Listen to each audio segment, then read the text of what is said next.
everyone, and welcome back to Tokyo Talk. I'm Mai, and today we are looking at a very strategic word. And I'm Jack. The word is orchestrate. It makes me think of a mastermind pulling all the strings from behind the scenes. That's a great image.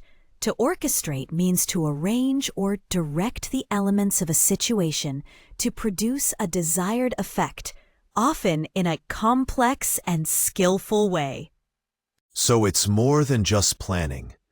It's about making many different parts work together harmoniously, like orchestrating a surprise party. Exactly. You have to handle the invitations, the cake, the decorations, and the guest of honor's arrival perfectly. It requires meticulous planning. That's a great term, meticulous planning. Could you break that down for our listeners? Of course. The phrase meticulous planning means planning that is extremely careful and precise, paying great attention to every detail. It's like planning a multi-city trip across Japan. You have to orchestrate the train schedules, hotel bookings, and sightseeing activities to fit perfectly. That's a great travel metaphor. For me, it connects to jazz. A good band leader orchestrates the performance, giving each musician space to shine while keeping the song coherent. So, just like in your alto sax solos, there is a structure, but also freedom.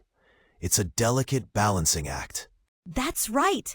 The phrase "a delicate balancing act" that Jack used refers to a situation where you have to carefully handle multiple, often conflicting factors. Speaking of a delicate balance, trying to orchestrate the perfect first date must be tough. Any success stories on that front, Mai? Still a work in progress, Jack. Finding a boyfriend is one thing I have not successfully orchestrated yet. Well, let's move on to something more structured. How does orchestrate differ from a word English learners often use, like coordinate? Coordinate is a great synonym to discuss. It focuses more on the logistics, on making sure different people or parts work together efficiently. So you would orchestrate a complex business merger, which is very strategic. Yes, and you would coordinate the meeting schedules for the lawyers involved. The first is about the grand strategy. The second is about practical execution. What about arrange?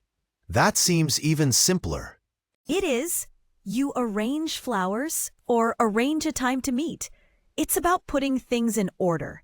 Orchestrate is for creating a complex system, not just ordering parts. That's a powerful distinction. It's like you arrange the sheet music on the stands, but you orchestrate the entire symphony. Exactly. How about another one, Jack? What's a synonym you think might be tricky? I'd say manage. You manage a team or a project. Where does that fit in? Manage is about ongoing supervision and control. Orchestrate is more about designing the initial complex plan to achieve a specific outcome. So a director might orchestrate the film's production while the studio head manages the budget in the long term. A perfect example. One last one. You mentioned mastermind at the beginning. How is that different? Mastermind. It feels more secretive and often has a negative connotation. You mastermind a heist, but you orchestrate a peace treaty. That's a key point. While both imply a single intelligence guiding events, mastermind leans toward devious or criminal planning. Thinking about this, in Japan, there's the concept of nemawashi. Is that a form of orchestration? It seems culturally specific. That's a very insightful question. Nemawashi is the informal process of laying the groundwork and building consensus before a formal decision. So it's a way to orchestrate an outcome, but it sounds more collaborative than one person pulling strings. Could you give a concrete example? Certainly. For instance, a manager wanting to propose a new project won't just present it at a big meeting. They will orchestrate it with nemawashi. So what does that look like in practice?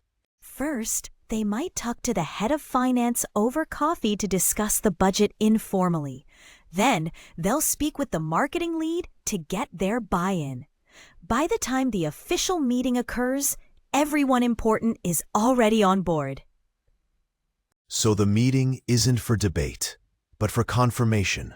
It's a way to orchestrate harmony and avoid open confrontation. That's fascinating. It is. Now, what about an antonym for orchestrate? Good question.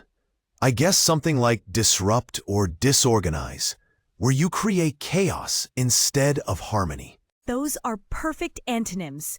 Some might also say improvise, but that word can be tricky, right? How so? You connect orchestrate to a composed symphony, and I know your jazz background is all about improvisation. That's the key distinction. In jazz, improvisation is a high-level skill performed within a structure. It's not chaos. But in a business context, to improvise often means to act without any plan, making it the direct opposite of to orchestrate. I see. So improvising a jazz solo is good, but improvising a business merger would be a disaster. That's a perfect way to put it. Okay, before we finish, let's do a quick review of some key expressions. First phrase, to orchestrate a successful campaign.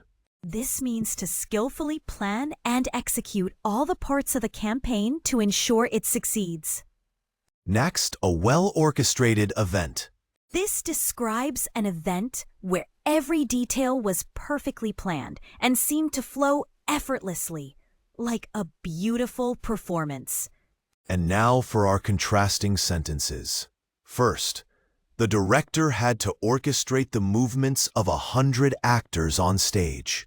Here, orchestrate is perfect because it involves a complex, artistic, and large-scale arrangement with many moving parts.